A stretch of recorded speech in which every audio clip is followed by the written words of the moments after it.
What's up, everyone? Curtis here with another episode of Everything Entrepreneurial. In this episode, I'm speaking with Jerry Reidy. Jerry is the owner of PremierPackaging.ie and BoxDepot.ie. Okay, let's get into the episode. Right, Jerry, thanks very much for coming on the podcast. Could you introduce yourself and tell us what you do? Hi, my name is Jerry Reidy, and I have a business called Premier Packaging Limited, and we supply mostly e-commerce packaging to small business users around the country. I also have a second packaging business called BoxDepot.ie, which is primarily aimed at people moving house or storing. So we provide them with packing boxes, transit blankets, bubble wrap, etc. So they're the two main areas I have at the moment. Founded a few years ago. We initially actually started, to give you a kind of history of it, it was during the recession. Where I was working, I was told, well, I had a business up until the recession. Again, the recession hit, business was gone. So I ended up getting employment. So I was working for a great place. Even then, we were after 6 months of business, we were told, I'm afraid everyone's going to have to take a 20% pay cut to keep the business afloat. So we took a 20% pay cut. Next thing, the place where my wife was working, it announced it was closing down. So One after the other. I was on 20% pay cut, she was without a job.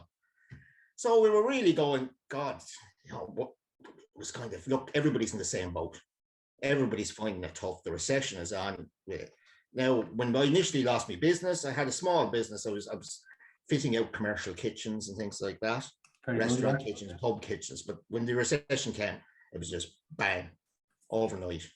Can I just stop you there and ask you, how did you manage that, like mentally, like your business was going down? Because I'd say, like, a lot of entrepreneurs, like they do feel that. And how do you manage that? How do you manage that? I don't know how I managed it. I'll be honest with you. I just, for about a week, I just sat there nearly with my head in my hands every day, going, my God, what am I going to do? What am I going to do? I mean, I've all these repayments, I've everything. God, it was so much, I really did. But it kind of, after a week, I went, I've got to do something. So I was lucky enough, I found a job. Yeah. And I got, well, okay, well, we can basically pay our bills. Then the double whammy, because she was working in, closed down. And it's, okay, we can pay the bills, but considerably less bill. We're going to have considerably less bills. I mean, you can forget about holidays, you can forget about new furniture, you can forget about a car. It was really, we were down to the bare bones. Scraping boy. Yeah, so you did feel the loss, that you lost the business, things were down, but you kind of looked around and go, well, everybody else is in the same boat. Most people, other people, are in the same boat as me. So you go, well, no, we're all in the same boat. Before that, there was a kind of an embarrassment if something, your business went, or you were unemployed, or you couldn't get a job, or you couldn't afford a holiday, or you couldn't afford furniture, a new car, and there was kind of an embarrassment about it. Then it became like everybody was going, oh, I'm broke. I'm broke as well. I haven't got a penny either. So everybody was in the same boat. So you eventually kind of got into that mentality of, we're all in this. We're all skint. Nobody's doing well. Nobody, I mean, obviously there was a few people were doing okay, but for the majority of people, and I was kind of going, there's other people worse off than myself. At least I managed to keep a roof over my head. Yeah. Whereas other people were losing their houses. So that's kind of the mentality of, we at least have the roof over our head. We have the house. We can afford that. We're not going to be having holidays. We're not going to be getting cars, furniture, whatever else, but we have a roof over our house and we'll get by. Yeah, so like a bit of gratitude, I suppose. You just kind of appreciate what you do have. Just go, listen, you got to accept the situation you're in, and that was it. So, but after a while, when she lost the job, we go, well, things are tough, things are tight. And then we kind of said, what can we do to make something else? So at the time, eBay was relatively new. well, it was to us anyway. Like I said, I'm considerably older than you, Curtis. And we go, well, could we sell something on eBay? We're going to go, what could we sell? So just months of looking, could we sell this? Could we sell that? Could we sell this? And one day it just came to me. I was in the business I was working. I was had to go. They went, oh, we need some boxes. So I was going to go get some boxes. So of course, first thing I did, Google boxes. And then I saw this crew and I saw them popping up on eBay. And it was like, oh, boxes, that much boxes.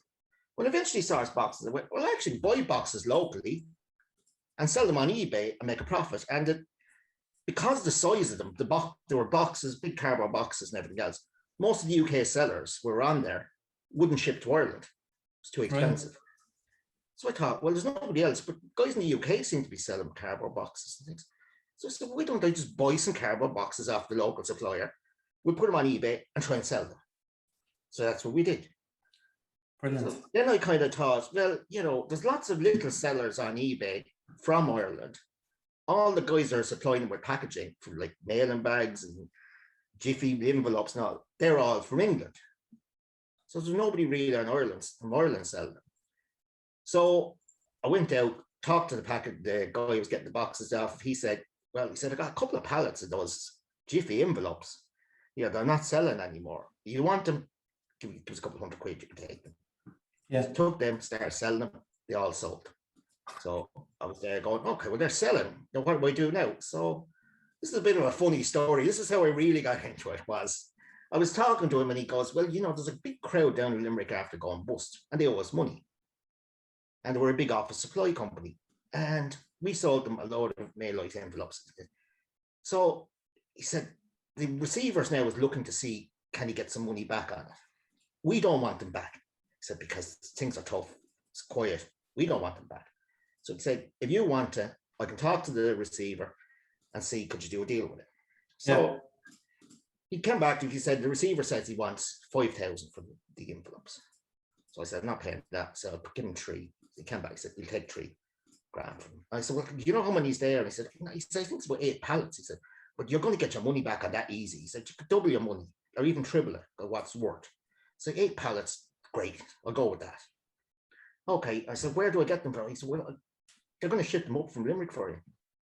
Oh, great. Went out, cleared out the shed, cleared out the spare bedroom. We said, I'll cram 8 pallets in here. No problem. Man said, he's coming here on Friday afternoon with the 8 pallets. I said, well, I'll just handball them off. I'll get them into the shed. I'll get them into the spare room. I'll pack them into this place somehow. Man, next thing a truck pulls up outside the door. 40-foot truck. I go, great, you got a few pallets. And he goes, no, he said, everything in here is for you.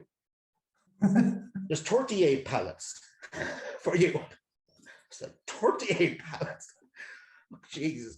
So at this stage, I was like, what the hell do I do? So I got to store them somewhere. And plus, nobody in this household could move for about 6 weeks. They were in the kitchen was full. The sitting room was full. The dining room was full. The entire hallway up the stairs, every step, you had to negotiate your way up the stairs because every step was going up. The hallway was full. You name it, this place was absolutely jammed to the shed was full. Everywhere I could think of was full. I go, my God, we got to sell these things. We can't just like tick along with this. We got to sell it. So we got serious on eBay selling, set up a shop on eBay. They buy one, get one free, everything to shift them. And in the space of 6 months, we shifted the entire 38 pallets of them. It's brilliant. And then we started buying in new envelopes from a supplier, got hold of the supplier, started buying in new envelopes.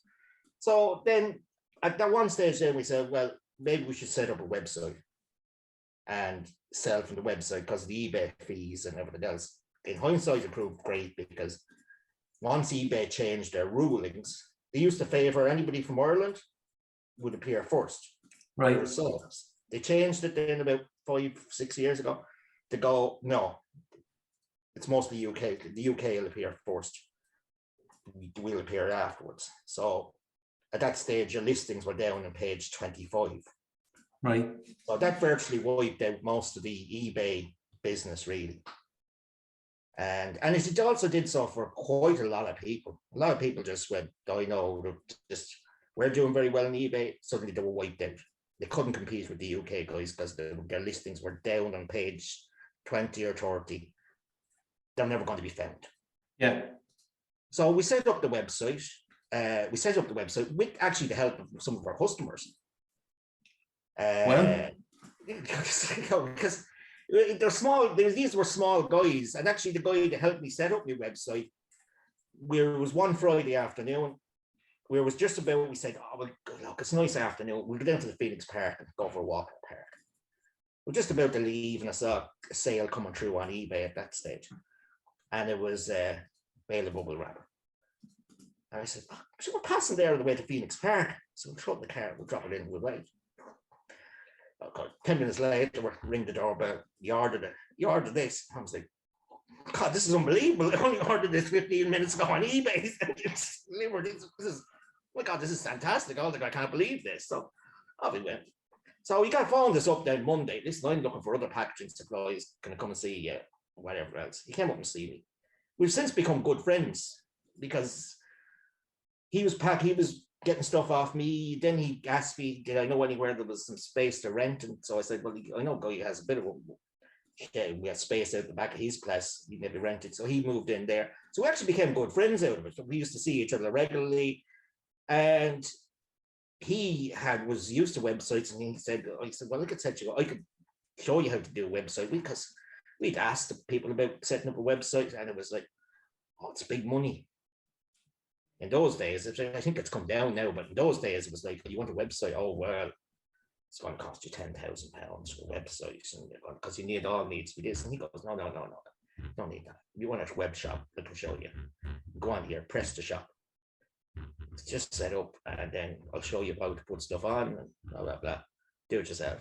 In the end, both websites cost us 800 quid. Two websites, and between it cost us 800 quid to do it. Brilliant, yeah. Yeah, and so we set it up. Now we've since upgraded them and done whatever, but at the time, 800 quid was affordable. The figures that when we rang up other crowds, and they were, oh, yeah, it's going to cost you about 10,000. It's going to be a custom shop, and that's can't invest 10,000 in this. So actually, our customer got us set up. Really, one of our customers, he's still friends. I still see him on a regular basis, and he's still getting packaging off me. So that's brilliant, and it's good to see the networking effect. Like you do a bit of good for someone, and it's reciprocal. It comes back to you, that way. And obviously, you've got a really good relationship from that. Yeah, it is, because I think, like a lot of small businesses like that I deal with, a lot of them are just one-man operations, and they're selling online. They don't get a chance to talk to people a lot of the day. Who else do they talk about it? So quite often I have several customers I go and see, and someone might go, because one guy in particular I know, every time he orders the envelopes off me, I drop up in the evening time, because I'm going to be there for an hour and a half with him. So he said, come in and have a cup of tea. Okay, what do you do about this? What do you think about that? I'm trying to do this. What do you think about it? What's your accountant like? This guy wants me to do this with the VAT. What do you think? It becomes like, you become nearly like a helpline as well for some of them, because they're there on their own, and quite often they're going, I don't know what to do. So it does become that you call in to see them, and they go, come here, I just got this letter from my accountant. What do you think this is about? Or I got this letter from the tax department. What do you think this is going to go? So you do actually get involved in these people's lives. And so it's great. I get advice. I get guidance from some of them. I try and help give advice to them as well. I know several of the guys now are using my accountant, because they go, small business, oh, God, I'm trying to get an accountant. God, this accountant is useless. He's giving me no advice. So passed him on my accountant, pretty good guy, very helpful. And I found him after, because my first year or two of trading online was a disaster. I got a terrible accountant. I got an accountant who gave me the totally wrong advice, set me up with a totally wrong system, and said, oh, it's all automated, it'll do it like this, do it. It was calculating all the figures wrong. At the end of the year, it was like, well, that's all wrong. Yeah, actually, you own, but this should be this should be that. So I had the first year I was doing this, I had no idea that some of the stuff the pricing was completely off. On What would certain, you What would you say to someone who was, say, starting an online business? What advice would you give them to look for in an accountant, especially someone who's trading online? What would you say? Like, do they need to do their due diligence or look at I think they do, reviews? and I think you need to talk to other people and find out, is this one or is this guy any good? Are they helpful? Are they not? I mean, again, a case in point to that guy that I was talking to you about there, that I called up and see for an hour and a half. I thought I had a bad accountant. He got the most catastrophic accountant in history. He was trading online and everything else. Next thing he got thing from the revenue commissioners going, lad, listen here, what's the story with your taxes and everything else? So he said, I better get an accountant. So I said, well, my accountant's good. And he goes, no, I'm after getting this guy. He's supposed to be brilliant. He's got his degree in this and he's got a degree in that. He's that, and everything else. Gone down to him. Oh, super. He's going to sort it all out for me. Blah, blah, blah. Next thing, gets a bill for 5,000 from the accountant, or 5,000 for sorting out your books. And you owe this much in tax. Thanks a million. Oh God, that's Jesus. I wasn't expecting it to be like this. And the revenue commissioner, because he started, and like a lot of us, he started and he hadn't done it. So the revenue commissioner said, we want a word with you on how you're running your business and the tax and all that. So he had the meeting up in the accountant's office. So the accountant presented the figures and he did. So the revenue commissioner got the calculator out and goes, and went, those figures are wrong. The accountant didn't even manage to add a row of figures together. It was wrong. And he goes, no, you don't owe 6,000 tax. You owe 17,000 tax. Oh, Jesus. And I was like, holy Jesus. It was so bad that the guy from the revenue commissioners felt sorry for him and said, I'll tell you what, he says, give us 8 grand. He said, and we'll call it quits. He said, forget it. He said, just don't let this happen again. And the man said, that's no problem. I'll do that. Yeah, I'll pay that much money and I'll pay this. Next thing, he got another bill, 1,500 quid for late fees. The accountant hadn't filed the money that he was owed with him. And the accountant was billing him for the 1,500. So then he got another bill from the accountant, another 3 grand he wanted for more work, plus the 1,500 for late fees. He paid the late fees, everything else. Next thing, he gets another letter, more late fees. Oh my God. And he's there going, I don't know what am I going to do? He says, I can't get paid this guy. And so I asked my accountant to have a look at the story. So he came back and he said, that accountant has never filed any of the figures. Oh, Jesus. He's now getting 3 late fees. He's got 3 late fees because that accountant hasn't even filed the first one. And that's why you're getting recurring late fees. Jeez, that's a cowboy. Oh, honest to God, but this guy had a fancy office. You would have thought real fancy accountant. But he was letting the juniors, he was getting what they like to put interns or apprentices. He was getting them and going in doing the books of people. He wasn't touching it. And if it was wrong, I'll just hand the guy the bill. But he got it again. I think it cost him about 15,000, 16,000 pounds in the end to get out of the mess. That's a lot for a small business, he was a one-man band. But the fees he was paying were astronomical. So again, I thought I had a bad accountant the first year, but it was in the halfpenny place compared to what this guy ended up with. So I think you do have to ask somebody that's in business, would you recommend your accountant? Because that's what I did in the end. I asked a few people, and quite a lot of them said, no, I wouldn't recommend my accountant. He's terrible. He's a terrible accountant. And if you find a good accountant, tell me, will you? Because my guy's awful. But in the end, I got a good accountant, and he's very helpful.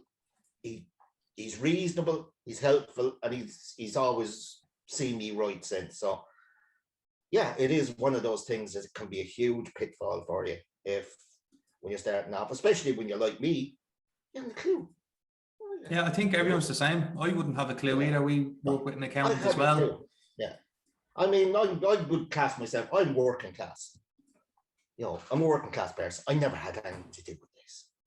You know, I'm barely computer literate really at this stage. When I grew up, there was one computer in the school and the school secretary had it. That was it.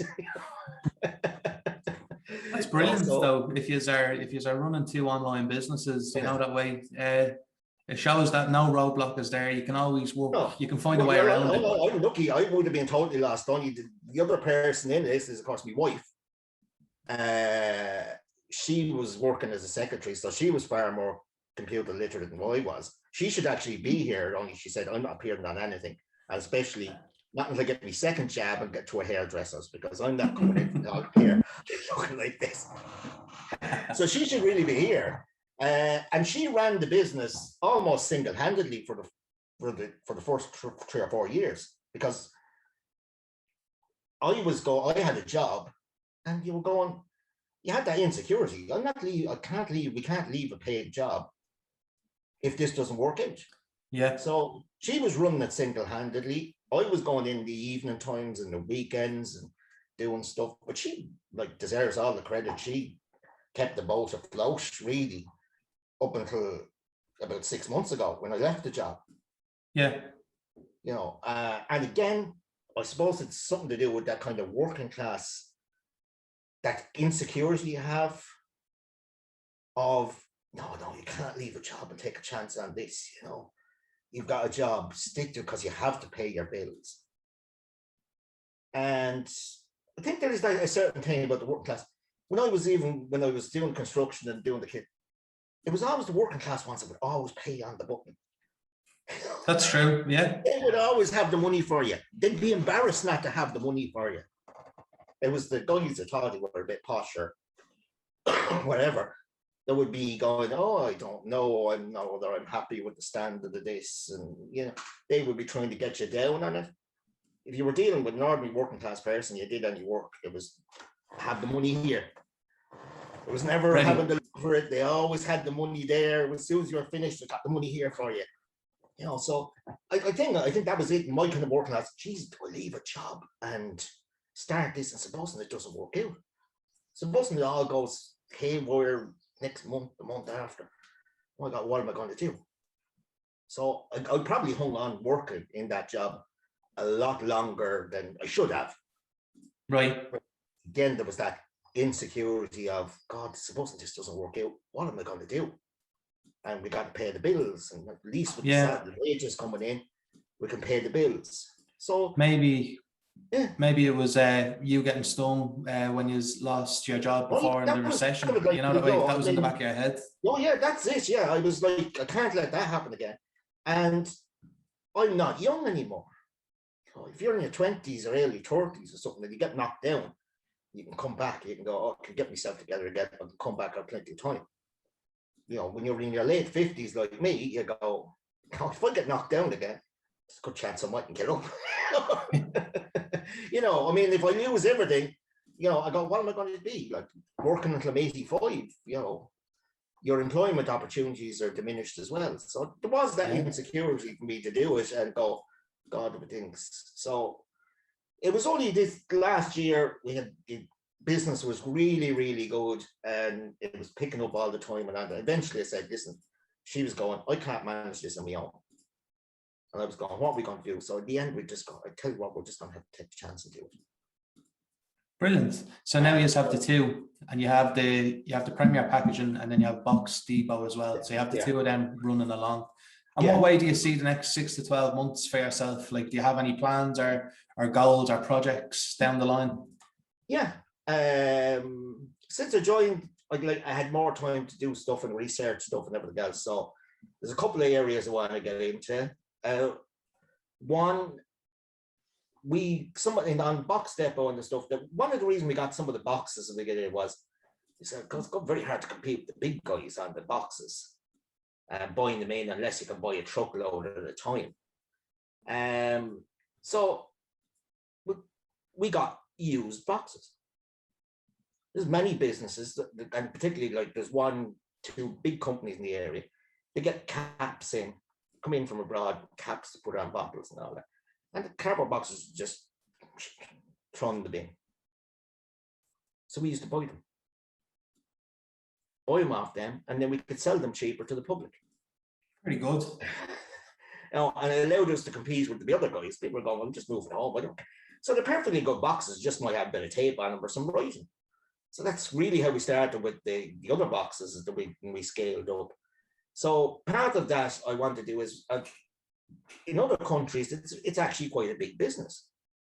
In England, there's dozens of companies that buy boxes from manufacturers that come in like that. Might be caps in them or bottles in them. They buy them and then they sell them to other businesses. Because a lot of other businesses would go, I know for a fact in the last businesses I was in, this is why I started buying the used boxes, because we used to send out an average 30 or 40 parcels a day. Now, to buy a decent, strong box, you're probably looking at about 220, 240 to buy a decent, strong cardboard box to send them out. Whereas I could buy them for £1, the used ones. We didn't care. We were sending stuff out to the building trade. Care whether there was writing on them or a bit of tape. Yeah. So when you looked at it, it was saving about 40, 50 quid a day doing that. So when I'm looking at other countries where there's companies like in England, Sadler's and everything else, they have a huge business built. And there's companies in the States doing it and all over Europe doing that. They go to companies like chemical companies or pharmaceuticals that have a large supply of boxes that they would have otherwise thrown out. They buy them and then they resell them to other businesses. So, I mean, even one business I'm supplying, he was buying boxes. Again, they were about 220, 230 a box he was buying them for. He goes through about 100 boxes a week. He's saving himself about 100 quid a week. That's 5,000 a year. Just it all adds up. It adds up when it's 5,000 a year when you're a small business. And he is a small business. He's just got a couple of lads working for him, but 5,000 a year is a lot of money. So it adds up. So that's one of the areas I want to develop, is moving into a new premises, is that to source more boxes from businesses and then sell them on to other businesses. Because at the end of the day, it's not only are you solving somebody's problem and saving them money, you're saving the guys that are having to pay to get rid of the cardboard in the first place. Yeah. You're saving the other guys money, plus it's good for the environment. Definitely, yeah. Instead of cardboard just being thrown out, pulped up, shipped out to England to be rolled again into another cardboard box and then shipped back, people get a second use out of it. So that's one area I'm looking at. The next area is for businesses to have boxes that they're no good to them, or they can't reuse them, or they're not good for resale or something, is a way to reduce their waste and save money is I am getting involved with cardboard shredding machines.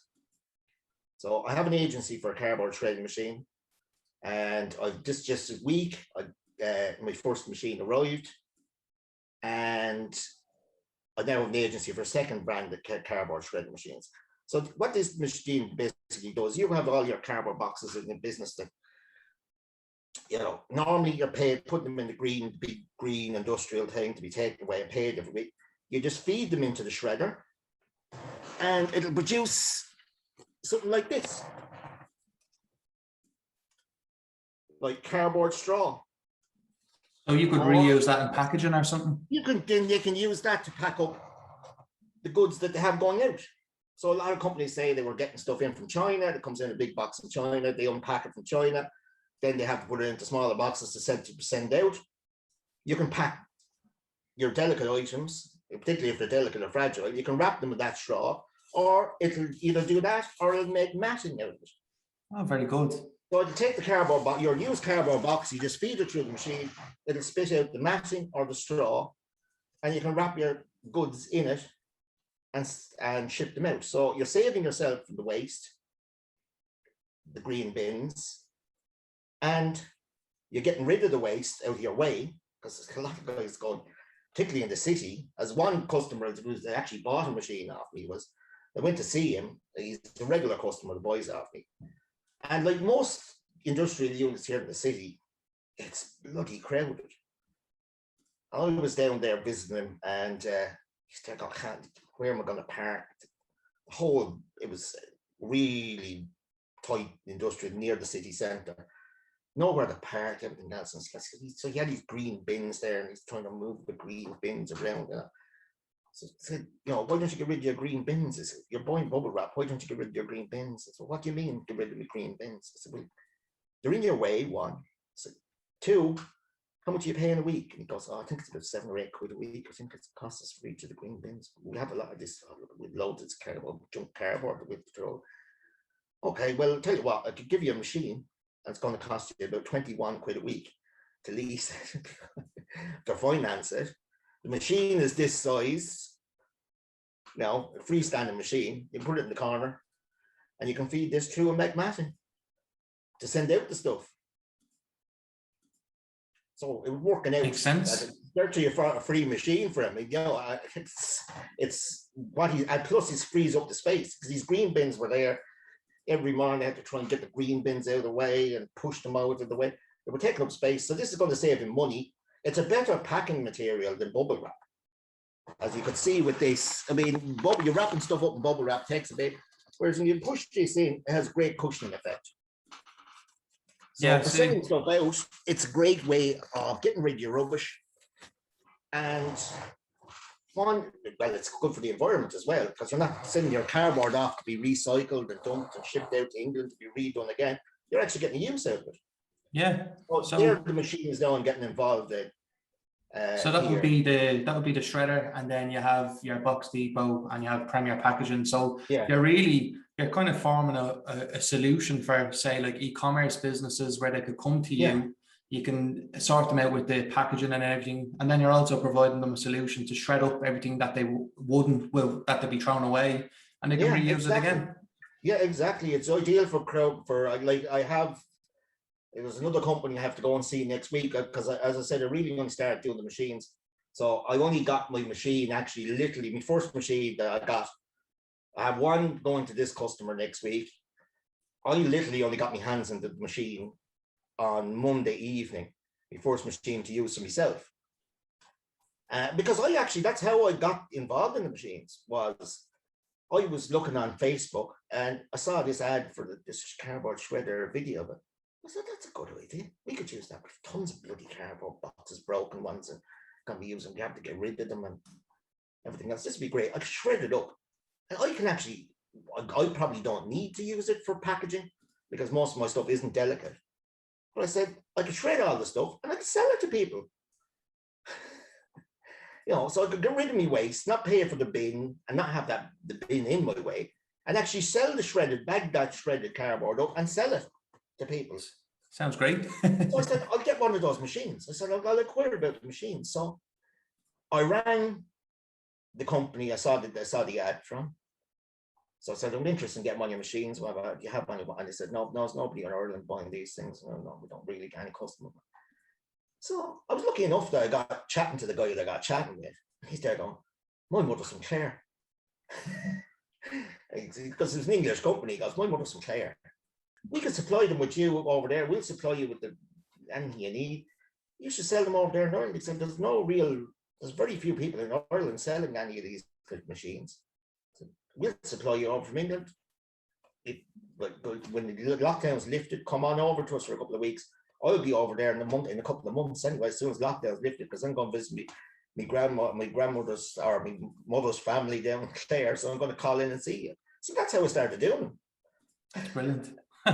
So you never know. Sometimes I suppose if you want your voice to anybody sometimes make a phone call, get talking to people. Anything I've done, a lot of the things like from sourcing the boxes, I sourced the boxes just because I got chatting to the guy.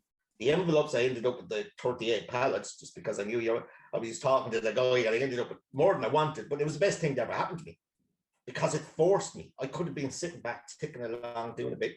When I had 38 pallets and the whole house was taken over and you couldn't get into the kitchen, you were going, sell them at any price, anything at all, just get them sold. And that really made you go, I'm gonna have to sell. And so sometimes just being forced to do something, that forced me to do it. But one of the lessons I learned really was just talking to people. The opportunities that come to you from just talking to somebody, you get to know them. Even that coincidence, man, I mean, I could have rang crowd in the UK, they go, oh no, yes, no, we don't ship to Ireland. I'm sorry about that. I mean, he initially, when I talked to the, rang up and said, listen, do you ship outside the UK? No, we don't. Okay. And then I started having a chat with him. And next thing it was like, oh, Mother Sinclair. And next thing. And then it was a total change of policy. It was, we can arrange, sure, we can arrange something, you know what I mean? He said, I don't know anything about shipping this stuff to work. I said, don't worry. I said, I know a guy. I have a guy, I said, who can take care of the shipping and the customs clearance. And he goes, great. And next thing it was, okay, why don't you become the agent for him over here in Ireland? Brilliant. So it was just through having a chat. I think nowadays, sometimes, maybe because I'm old fashioned, when, everybody wants to send an email, I'll send you an email. I'll talk to you. I know some people, they never talked at all on the phone. It's nearly always emailed. I email it. Oh, don't bother trying to ring me. Email me. They don't want to talk to people. But as long as you're on an email, you never get to know somebody. Yeah. So again, it's very important, I think, any lesson to give is talk to people, ask people stuff, and you'd be surprised how helpful people are. They really are helpful. The and I think people that helped me along the way, just because I talked to them and chat with them, whatever it has been phenomenal. Especially from other business owners, I find that you start talking to them and, oh yeah, I run a business. Oh, so do I. And, like you said, you get talking with people and be like, oh, Jesus, I'll help you with that. Or I know someone who can do this, or maybe we could meet for coffee and go over like a different strategy, or, they really want to invest time in, because it's kind of passed on and passed back, that way you have to pass it on to someone. Yeah, you do. And like, I think it's, you genuinely, most people, they do want to help. They do. There's some people that are, they don't want to be helpful. They don't want to be talked. They don't want to even talk to you. But other people are so genuinely helpful. I was astonished there. I have to move premises now. Again, there's the whole shortage of commercial property in Dublin here is crazy. There's so many businesses that can't get at premises to operate in. There's been none built in the last 16, 17 months. No commercial units built. Wow. There's a huge shortage. Everybody in businesses, either if they haven't got a premises, they're looking for one. They can't get one. When I started looking, we had to move out of the. And again, there's the problem is the council are redesignating a lot of the zones in Dublin. They're redesignating the industrial zones for residential. Big apartment blocks and everything, yeah. Yeah. So these investment companies are buying up the industrial estates and industrial units as they come up, and they're not letting them out. Shutting the shop, shutting down the door. We're just keeping it here until we can buy up the entire estate, and then we get it's worth X amount of money.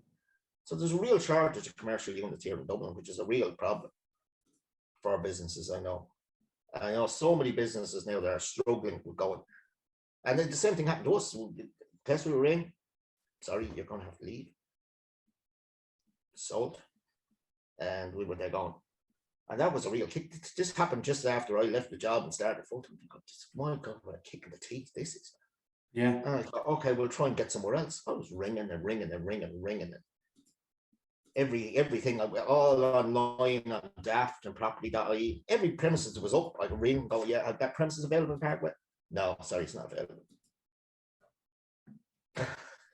Even though it was, I think they were actually fishing for names of the future, because they all went, gives you a name and number there. When something comes up in the future, I'll give you a ring. But there's hardly any units available at the moment. Man, that needs to be fed back somewhere. Yeah, but yes, if I drive around, I started driving around to see was there anything I could spot. There were so many units just shut down, no for sale, to let notices on them, just shut down. And when I asked the guys next door, oh no, some crowd bought that. That's been vacant for the last 3 years, but I don't know what the story is. We just shut the door on. So if the government really wants to do something for businesses, is try and get a bit more commercial property. Even yesterday, I had a customer, and he was up in Park West, and I was going there. I said, well, I'll drop it in. He was just getting some boxes from moving house. I said, well, I have to go past there, so I'll drop it into him on my way. We pulled up there, and I was looking at, my God, hundreds of thousands of square feet of vacant retail units in Park West. And because the old ruling that the government, the planning in Dublin was, if you build an apartment block, the ground floor has to be retail, a retail unit. 99% of them aren't let. Yeah, it's mad, isn't it? Yeah, so we're talking about the whole housing crisis, that people can't get a home, and yet the whole ground floor of all the units in Park West were all retail units. There isn't a single one of them left. And there's very little chance of them being left. I tell you what, that would actually do me for some of my business. And I'm sure it would do a lot of small e-commerce businesses that don't need forklifts and everything else. Sure, one of them would go, why don't the government go to these guys and go, tell you what, we'll take these as little starter units, and exactly, yeah, broadband phones, get some shelving in, get a desk. You can operate a business. I don't know why they do it, why they don't think of doing it. It doesn't seem to be any joined up thinking. I mean, with the government and helping small businesses, from the enterprise board and everything else, when they say they engage with small businesses, they mean crowds that maybe employ 30 or 40 people, they class as small business. Well, here in Ireland, I think Ireland, we're a very entrepreneurial nation. For the size of us, we are really, really entrepreneurial. And they're the ones the government should be actually going, we've all got these one-man bands. If we can't encourage them, we don't know where that's going to lead. Yeah. Yeah, and plus they're not claiming this. They're competing with the likes of the online companies abroad, selling locally. Why don't we try and encourage them to do something for them? I remember when I started, and when we were starting, and we said, oh, well, there's a local enterprise officer working for some community development, social, or whatever. 3 appointments we made with them to go and see them, and 3 times we went there, we go, oh, she's not in. We have an appointment. Oh, yeah, she's gone home. When we did get to see her, she went, what are you doing? Oh, I'm starting a business. Okay. Oh, well, here's a voucher. There's a start your own business course starting in Inchicore College at night. And there's 1 night a week, an hour for 6 weeks. Here's a note. You know, so that's it.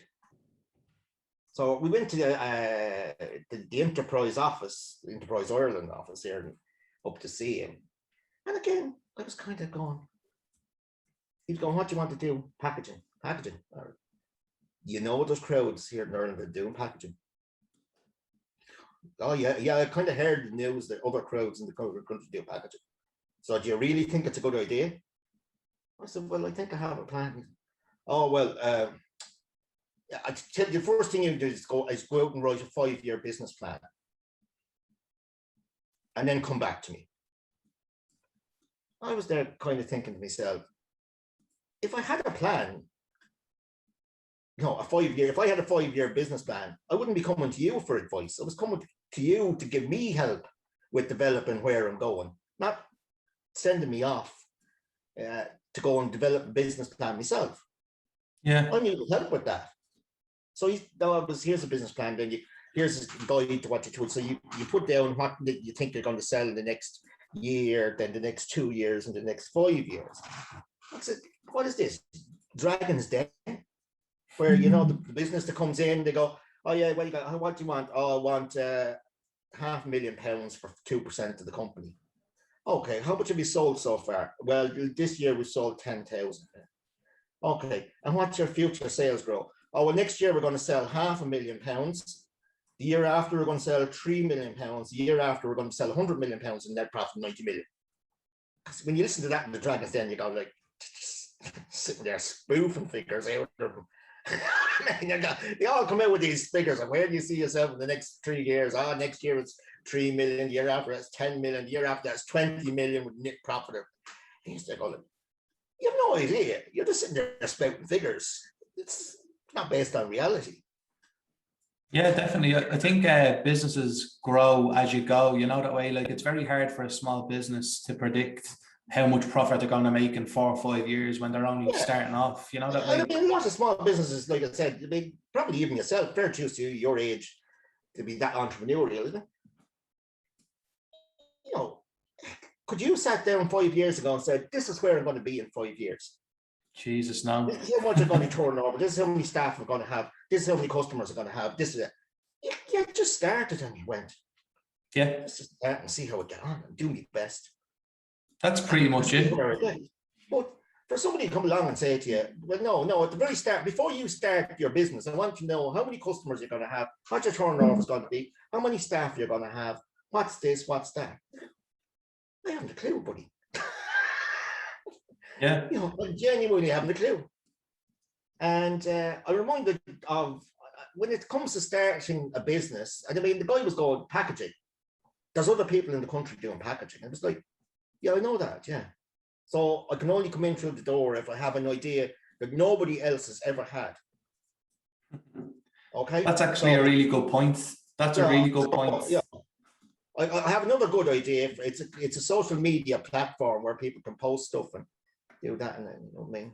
Oh yeah, that's been invented as well. As it Facebook? All right. So sorry, that was plan B. No, so, but I kind of said to him at the start, I was kind of going off, and it was only after I learned that there's a guy who lived quite close to me, didn't know it at the time because it wasn't involved, called Brian O'Sullivan. And he has a packaging business. And his story was in the newspaper. He qualified from school, decided to try to become a school teacher. In the summer holidays, he used to load up a van and go around and sell pallet wrap to farmers and everyone else. I love all that story. And eventually he thought, I could do this full time. So I got a container of pallet wrap and I went around the back of the van selling. Now, I don't know whether you know Brian, so he owns a company called Zeus Packaging. Zeus Packaging has a turnover of 200 million a year. They're in 13 countries at the moment. They just bought another company in the UK, I think in Germany, for 40 million. He started out of the back of the van and he lived down there. He lived like close to me. He was just an ordinary Joe Soap. They started selling out of the back of a van. And now he is a 200 million pound company with branches in 13 countries selling, doing packaging. That's amazing. It is amazing, absolutely amazing. And I don't even pretend that I'm going to get to any like that scale. But I just thought, you know, if he'd gone into the enterprise office and he went, I'm going to sell packaging and pallet wrap, and he went, no, somebody else already doing that, you know. All right, I'll skip that, then I'll just leave it. It just shows you, you know, you don't take, you know, this guy, I was kind of sitting there going, your man behind the desk hasn't a clue what he's talking about to me. 100%. Like, yeah. The thing is about that as well, your situation, like if someone is doing what you want to do, that validates your business idea. Yeah. Do you know what I mean? Like that's a proof of concept that, okay, people are doing this business, therefore I can do this business because people are making business from it. So can't turn away. And it's the same as well. A lot of software companies, they get like, so when people are looking for grants off the government, they're looking to see if your business can export globally.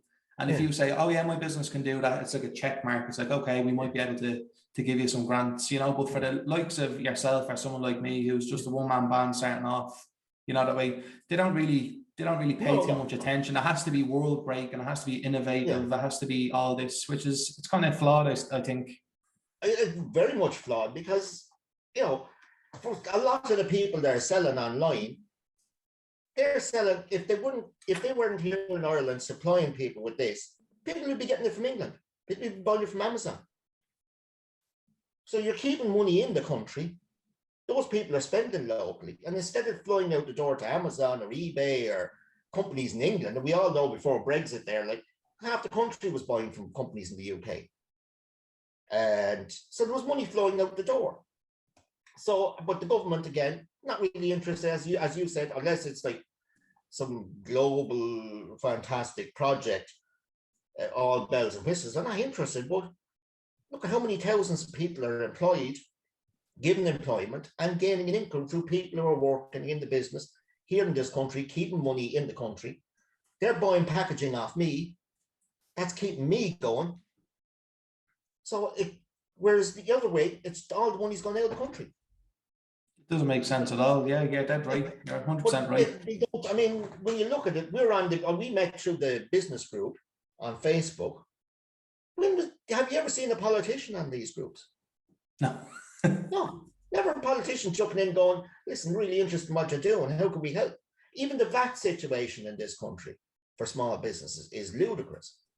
They haven't raised the VAT threshold from 75,000. It's been that way for years. So if you're a business and you're selling directly to the public, I mean, we faced that situation when we were selling the moving supplies to the public. We were going, we get up to 75,000. We used to close down the shop. We just literally stopped. We just got to the VAT threshold. Stop. Not selling anymore this year. Yeah, because it'd be difficult for you then. We either had to put our prices up 23% or cut our margin by 23%. And it was cheaper to shut the shop down. But there is other businesses, small guys that I'm talking to, the very same situation. They might sell for 9 months of the year and then go for 3 months and shut them down. Because if I charge the 23%, if I add the 23% to the price, I'm out of here. I can't compete. But the government has never raised that 70 and 75,000 as a turnover is not a lot if you're selling a product. There's not a lot left. I mean, you can imagine you sold 75,000, maybe you made, say 30% on it. So you made 25,000, but all your expenses have to come out of that. Your online fees, your accountant's fees, everything day-to-day running comes out. So that's not giving you a wage. So people have been faced with the prospect of, I get to 75,000, I suddenly have to raise my prices 23%, or I have to absorb it. And they're going, I can't absorb it, but the minute I raise my prices 23%, the sales drop through the floor. Stupid, isn't it? Yeah, but nobody's ever put any thought. They've left it at that limit for years. Instead of saying, listen, something like 200,000 or it would be a more reasonable limit for a small business. They go up to 200,000, maybe then there's something. No, I'm still stuck at 75,000. Yeah, and I think that would encourage competitiveness, with the bigger companies, that way. Yeah. Give small people a chance, I suppose.